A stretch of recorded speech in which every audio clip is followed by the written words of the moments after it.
I came out to visit the Cedarwood Nursery, which is somewhere southeast of Nashville, Tennessee. Checking out their stock here, and I'm just amazed at how much damage some of the Oakland hollies have taken as a result of the recent cold. Even though I still think it's a pretty good holly, and mine didn't really have that much damage compared to this one.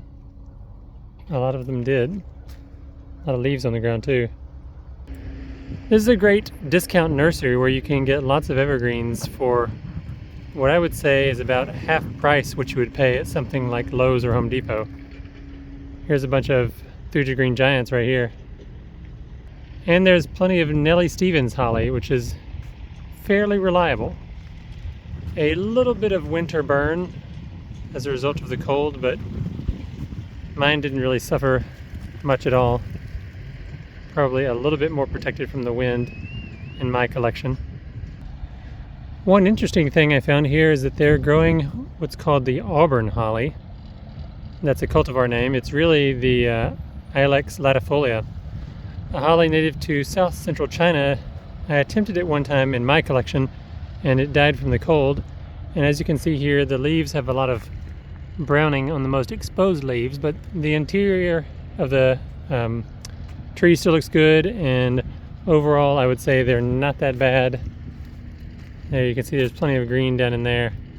If you have a protected location that maybe doesn't get as much winter sun and protected from the wind, I think that Ilex latifolia is doable, and I'm probably going to buy one and try one in my collection.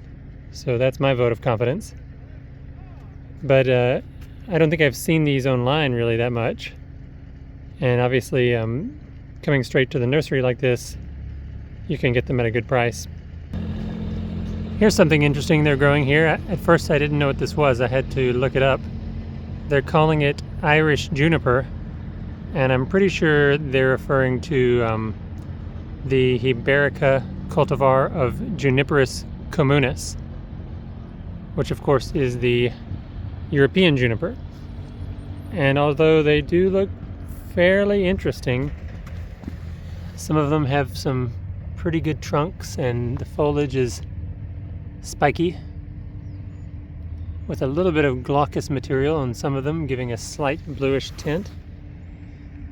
I think that the tip blights around here, such as Cavatina and Phomopsis, might be a little bit too much for them. Although I gotta say, I am tempted to try one because they do look really good. They also have some fairly small blue point junipers, which also look tempting, but I know for a fact that the Cavatina and Phomopsis tip blights will eventually kill them in Middle Tennessee, so I will not be getting blue point. They also have Spartan juniper, which, like blue point, is another cultivar of Juniperus chinensis, Chinese juniper, but they don't really hold up well against tip blight either. Now here's the real star of the show, and the thing that makes it worth driving out to Cedarwood if they have it in stock. This is the Burkey red cedar, and it's probably one of the few bluish tinted evergreen conifers that you can plant in Middle Tennessee and really not have any concerns about its survivability.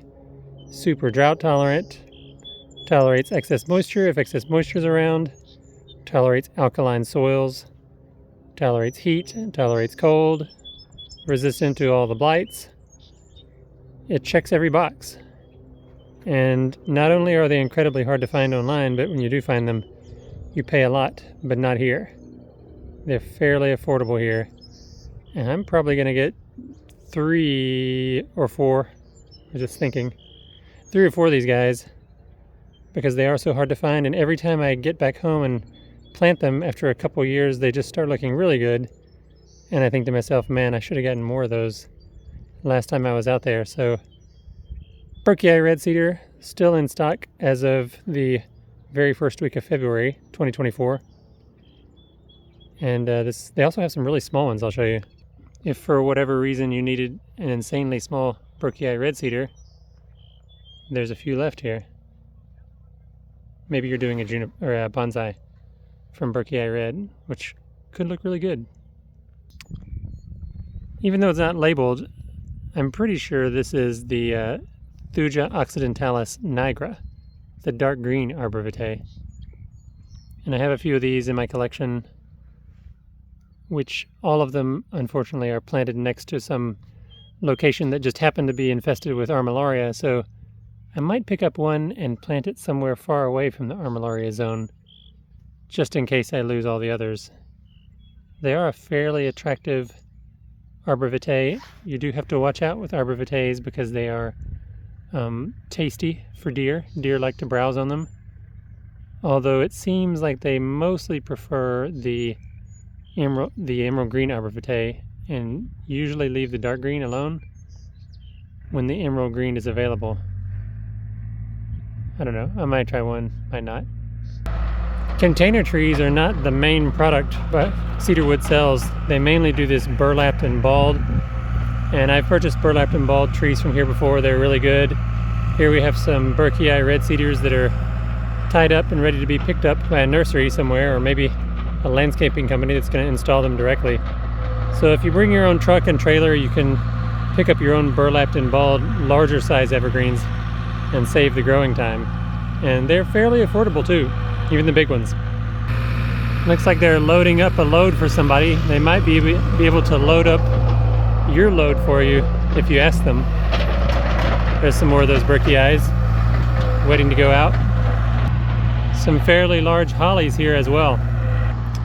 And they have magnolias, which I'm still searching. I saw on the website that they have sweet bay magnolia, and I haven't found it yet. They also have some fairly good looking Murray cypress here.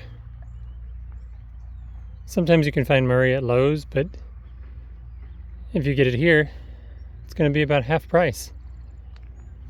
And even though these Murray cypress are approaching 6 feet in height, they're probably only, I don't know, 3 or 4 years old at most. They're insanely fast growing, and they seem to be more cold tolerant than Leland cypress.